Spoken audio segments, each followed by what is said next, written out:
Hello, this is Victor and here with a new video, and this is a video response or a video to give to entry in the giveaway that DiceMiniature PaintGuy is doing.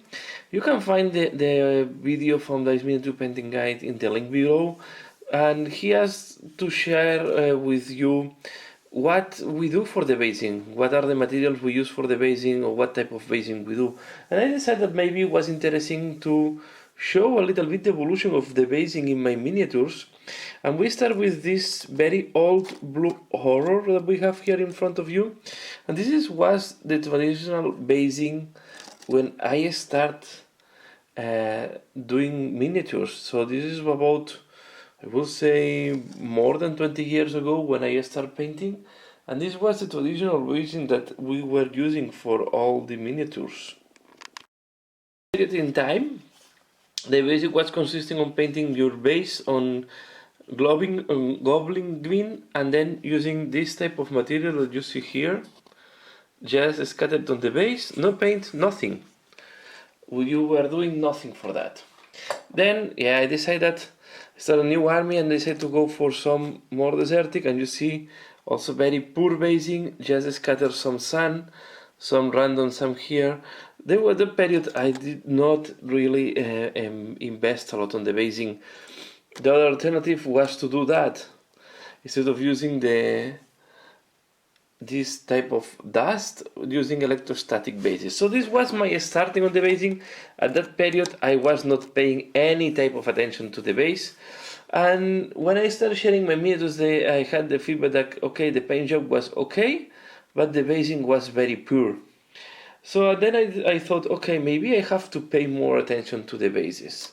And I started doing some more fancy things, and I said maybe I should paint the base.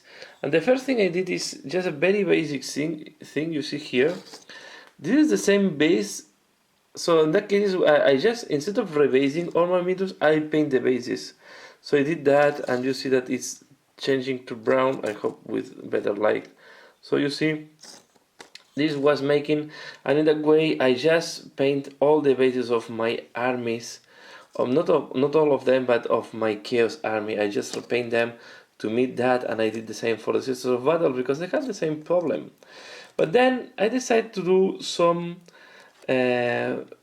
cityfied bases, and this is a way to do a very basic cityfied bases that looks good. And you can put, I bought some materials to be able to do this type of things, and you see here, to show that so to make the bases a little bit more interesting. Although these are quite small and quite crowded, I used to do that. Okay, so these are other types. So I try to make my armies with I will say with a type of how to say this now, a type of environment, or to follow always the same type of background when I do the bases. So try to do always this on cityfied. This and chaos, I try to use this very neutral. Now I start doing more elaborate things. This was the first trial to do a base that was also more interesting. You see, it was not painted, but at least I mixed sand and this electrostatic glass.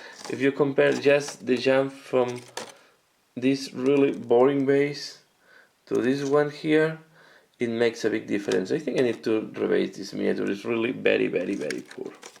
Okay, so as you can see, bases is a thing that I did not pay a lot of attention in the past. But look, just doing that, okay, it's a little bit of texture, dry brush. It's really much better than just putting that. So with very little, with very little, you can make bases that are a little bit more interesting. And you just scatter a stone there or something like that, and it's improving. But you can now always go better. And I started doing a jungle fight in PaintGuy. And when you have, what I want to show here is, when you have big bases, it's the opportunity for you to really show the theme of your army, to put a little bit of vignette where they are fighting, what type of environment. And I think this is when you do have this type of bases, big bases, is when you can really excel and show.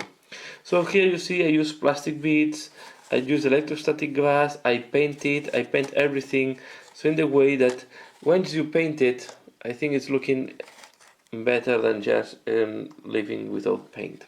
Okay, so just it's a little bit of history of bases. But then I also want to show you very easy bases. So this is what I use here is it's a plastic car with the texture of the stones, and I just drop this type of debris from a battle, from previous battle, and with that you can do really interesting bases. But this is just with I put some, so you want to do something thematic. These are quite fast to do. It's board, pieces of board, put it on the base, and I glue this guy on top, and you paint that if it's on just on a wood floor. But then I go to the last base I'm doing. I'm really trying to elaborate them. This is one of the standards for my Stormcast Eternals. You see, I start adding flock. I use a lot. What I realize now, I use a lot bark. Bark is a great material for basing, and I prefer now to use these flocks, okay, than how it's called, than electrostatic glass. So now what I really enjoying and what I'm really liking to do, you can use these ones from Army Painter, or the range where you have something similar. I also start using more basic materials also from Army Painter. These are like small leaves. You can put these on the bases to give a very nice touch. And as well from Army Painter or you can also use this type of flowers. So this will give really a nice. So I start more and more thinking about the base, investing on the base. I used to buy in the past these resin beads. Okay, this was from Games Workshop material that they there for bases, and very little I use. And I think I only use once real resin bases. And now the last thing I want to show you is here. You see here. Sorry. This is when you have really a space for a base. Then is when you can explain history. Okay. So this is the flyer, and then on the bottom on the base, first you show the space marine that have been killed. You can put some ruins, blood splatter on the walls. So really, I'm making here I have these parts are just because I can replace them on the and make really something more interesting on the base and dedicate time. So the bases are the thing that are framing your work. So you can see here from these bases at the beginning that were very poor, just investing a little bit more of time, not too much time, not you are framing much more the miniature, and even with if the paint job is at the same level, just between a good base and a bad base is making a big difference. So my suggestion is invest on bases. These are some of the examples I want to show you, and yeah, I can go to my cabinet. Here you see this is just a paint job. I use some type of green stuff and just and bark. So you can do simple things. You see, just with a little bit of bark, you do that. I prefer to use bark than stones because it's lighter and it's much better to move them.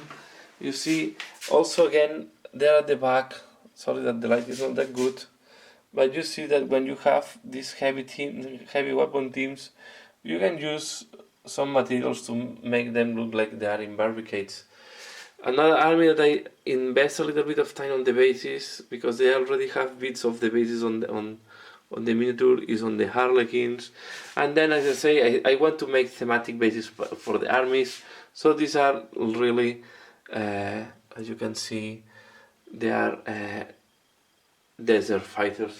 So invest time on the basis. I think this is the point I want to put. You can use almost any material. This is expand polystyrene. Here I bought this type of grid that you can put on the base. This is just cardboard, electrostatic glass painted, plastic beads that come sometimes with the miniatures. These are coming with the same miniatures, with the same kit. Small stones, bark. I use a lot bark now. And yeah, here we see. And here, this is the base I'm just working now for the start bake. You see, it's not finalized because I want to put the flock, but the flock is going to be put at the end. But you have this that is coming from with the miniature. You paint it and then you scatter. This is bark, and then I have these small bricks that are from the kids to build your to make models of buildings.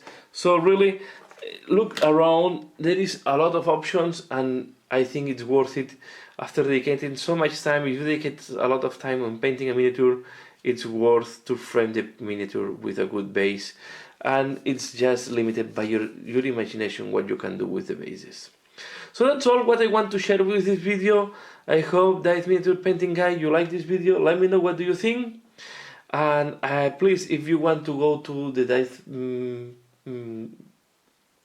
Miniature PaintGuy and you want to participate in the contest and give you and show with us what is your basic materials, just click in the link below. You will see the entry, and from there you can also entry in the contest.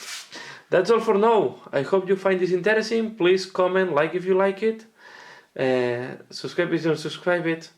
Thanks a lot for watching, and see you again later. Bye.